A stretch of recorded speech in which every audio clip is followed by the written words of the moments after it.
Hi, friends! Welcome back to Daily English Talk, the place where we make English fun, easy, and part of your daily life. I'm Lily. And I'm Tom. And if this is your first time here, welcome to the family. If you haven't subscribed yet, go ahead and hit that button right now. Don't be shy. And if you've been watching us for a while, you already know what we do here. We help you speak English better every single day.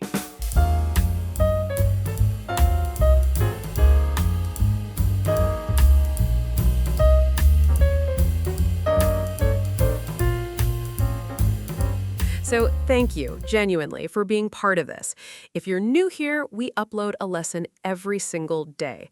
And today's episode is for our more advanced learners. Yes, this one is B2 to C1 level. So if you already understand basic conversations and you want to sound more natural, more fluent, more like a real native speaker, stay with us. And of course, if you haven't subscribed yet, now is a great time. It really helps the channel keep growing. All right, let's get into it because today's topic comes from something that actually happened to me, and it was not my finest moment. Okay, so before we go further, I want to set something up for you. Oh no, here we go. A few weeks ago, Tom said something in a work meeting that made the entire room go completely silent. Lily. Nobody spoke for about 5 seconds. 5 very long seconds. It really wasn't that bad. It was a little bad. So here's what I want you to think about while you watch this video. What do you think Tom said that made everyone go quiet? Keep that question in your mind because by the end of this lesson, you're going to understand exactly what happened. And more importantly, you're going to learn the language that could have prevented it completely. All right, let's just tell the story and get this over with. Okay, so set the scene for everyone. Where were you?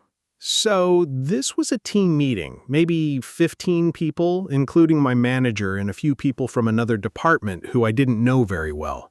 And what was the meeting about? We were reviewing a project plan that one of my colleagues, Daniel, had put together. It had taken him weeks to prepare. And you had some thoughts on it. I did. There were a few things I genuinely thought wouldn't work. The timeline seemed unrealistic, and part of the budget didn't make any sense to me. Which is fair. It's good to speak up in meetings. Exactly. That part was fine. The problem was how I said it. Go on. So Daniel finished presenting, and my manager asked if anyone had feedback, and I just said, and I quote, "This timeline is wrong, and honestly, the budget doesn't make any sense." Oh, Tom. What? It was true. It might have been true, but think about how that sounded. No introduction, no softening, just straight to "you're wrong." Yeah, I saw Daniel's face change immediately, and that's when the whole room got quiet. What did your manager do? She kind of paused, and then she said, "Okay, let's come back to that," and moved on quickly. It was so awkward. So, what happened after the meeting? I actually went to talk to Daniel privately. I said something like, "Hey, I think I came across a bit harsh earlier. That wasn't my intention." And he appreciated that I said something, but he told me honestly, in that moment, it felt like I was attacking his work in front of everyone. And that's such a common mistake, even for advanced English speakers. You can have perfectly correct grammar and still sound rude, because English speaking culture relies a lot on softening language. That's exactly what I've been working on since then, learning how to say the same true thing, but in a way that doesn't make people defensive. Which is actually a perfect topic for today's lesson. All right, so today we're focusing on something called hedging language or softening language. This is grammar that native English speakers use constantly, almost without thinking about it, to make direct statements sound more polite and less confrontational. So it's not really new grammar, it's more like a technique. Exactly. It usually involves adding a phrase before or after your main point. For example, instead of saying, "you're wrong," you might say, "I could be wrong, but I don't think that's quite right." Same meaning, completely different feeling. Right. Grammatically, we often use modal verbs like could, might, and may to reduce certainty on purpose, even when we're actually quite confident. Like, this might not work instead of this won't work. Exactly. We also use introductory phrases, things like, I don't want to be rude but, or correct me if I'm wrong, or with respect. These phrases come first, and they prepare the listener emotionally before the direct opinion arrives. So it's almost like a warning, a polite warning that a real opinion is coming. That's a great way to put it. And there's another pattern, too, using questions instead of statements.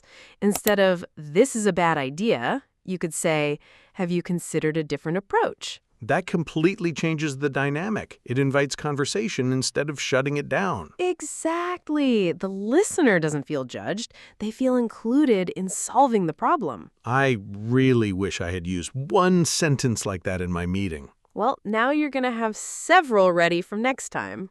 Let's go through 6 essential hedging phrases with real examples for each one.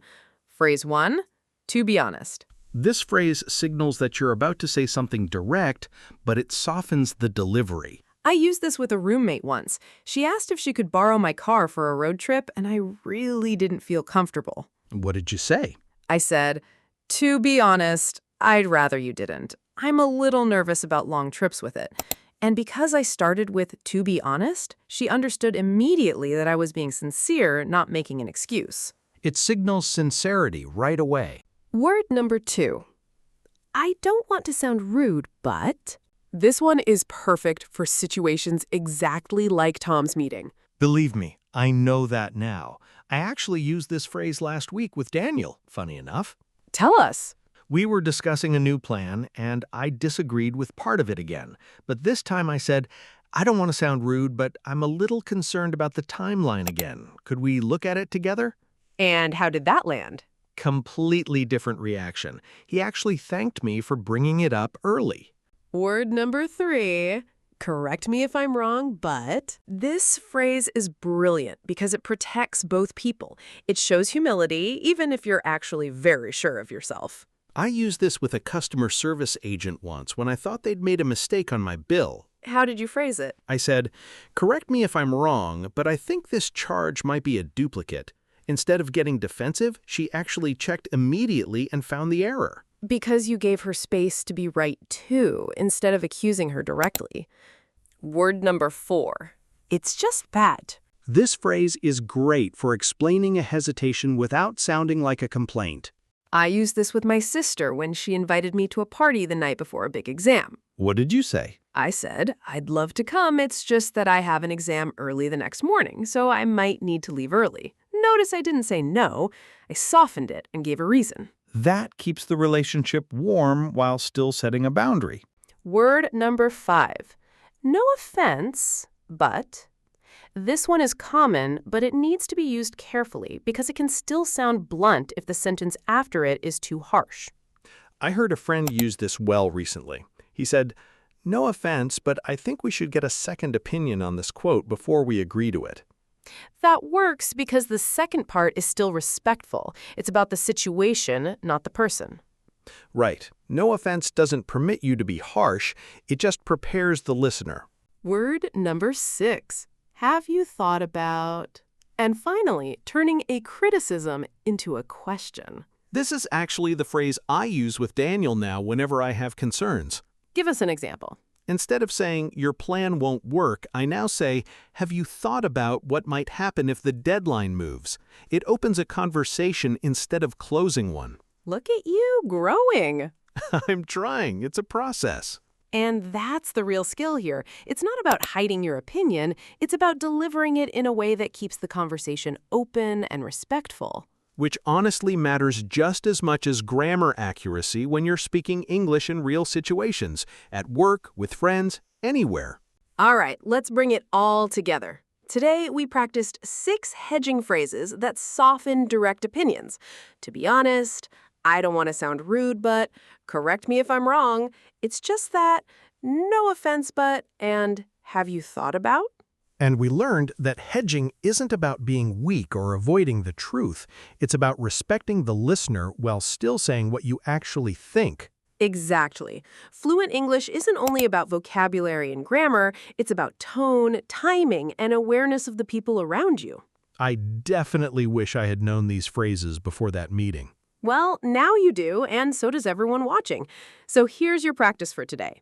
Think of a situation where you disagreed with someone recently, and try rewriting what you said using one of these 6 phrases. Say it out loud, even if you're alone. Your mouth needs to practice the rhythm, not just your brain. Okay, before we go, we have a question for you, and we really want to see your answers in the comments. Yes, this one is good. Think about a time when you had to disagree with someone. A friend, a coworker, a family member, anyone. How did you say it? Did you soften it, or did you just say it directly? Like I did in that meeting. Exactly, like Tom. No judgment at all. We've all been there. Write your answer below. Even one sentence is great. Something like, I said it directly and regretted it. Or, I used polite words and it worked. We read every single comment, and we always love seeing your stories. And if you want extra practice, try rewriting your original sentence using one of today's phrases. Write the before and the after in the comments. That is actually a really good speaking practice, right there in the comments section. Free practice, no homework required. We'll see you down there. That's it for today's lesson, everyone. And once again, thank you for helping us reach 115 videos and 50,000 subscribers. It genuinely means a lot to us. We publish a brand new English lesson every single day, so if you haven't already, subscribe and turn on notifications so you never miss one. Try using one of today's phrases in a real conversation this week, even a small one. Small changes like this make a huge difference in how confident and natural you sound. Thank you so much for watching. We'll see you tomorrow right here on Daily English Talk. Bye everyone, take care.